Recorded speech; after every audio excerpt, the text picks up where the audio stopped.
साथ इसी मामले पे बात करने के लिए मौजूद हैं आईटी एक्सपर्ट कमल चीमा साहबा। कमल साहबा, अस्सलाम वालेकुम and thank you so much for your time. कितना बड़ा ब्रेक थ्रू है पेमेंट्स के हिसाब से गूगल वॉलेट, कमल? जी, ये बहुत बड़ा ब्रेक थ्रू है। पहली दफ़ा पाकिस्तान में कॉन्टैक्टलेस पेमेंट्स आएँगी, जिसका मतलब ये है कि अगर आप के पास अपना फ़ोन है, तो आपको किसी तरह का कोई वॉलेट उसके अंदर कोई कार्ड, कोई कैश कैरी करने की बिल्कुल ज़रूरत नहीं है, क्योंकि आपके फ़ोन ही से जहाँ भी गूगल पे सपोर्टेड होगा, वहाँ पे आप अपने फ़ोन से विद अ टैप आप उन वेंडर्स पे आराम से पे कर सकेंगे, मर्चेंट्स पे, हुँ, अपने फ़ोन को टैप करके। हुँ। और यकीनन ये एक बड़ी ज़बरदस्त बात है, but with that comes the security as well ना।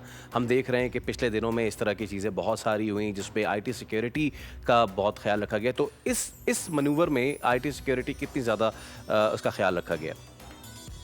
देखिए, गूगल वॉलेट हाईली सिक्योर है।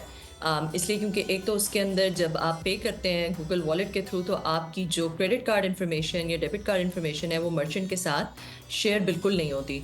वो सिर्फ गूगल पे, जो हाईली एक सिक्योर बड़ी कंपनी है और उन्होंने सिक्योरिटी पे बहुत ज़्यादा बिलियंस ऑफ डॉलर स्पेंड किए हुए हैं, तो वहीं पे सेव रहता है। और दूसरा ये कि जब आप पे करने लगते हैं, अगर फिजिकली आपके पास किसी के पास आपका फ़ोन आ भी जाए, तब भी आप उसमें डबल फैक्टर ऑथेंटिकेशन है कि जब आप पे करने लगते हैं, उस वक़्त वो कोई ना कोई बायोमेट्रिक या जो भी आपके फ़ोन के अंदर सिक्योरिटी फीचर है, वो उस वक़्त आपसे फ़ोन या तो अनलॉक करवाएगा, या फिर आपकी कोई फेस हुँ। आईडी या आपका कोई जो हैंड का कहीं पे थंब प्रिंट होता है कुछ फ़ोन्स में, तो वो आपके लिए डबल फैक्टर ऑथेंटिकेशन को भी आप इनेबल कर सकते हैं उसके अंदर।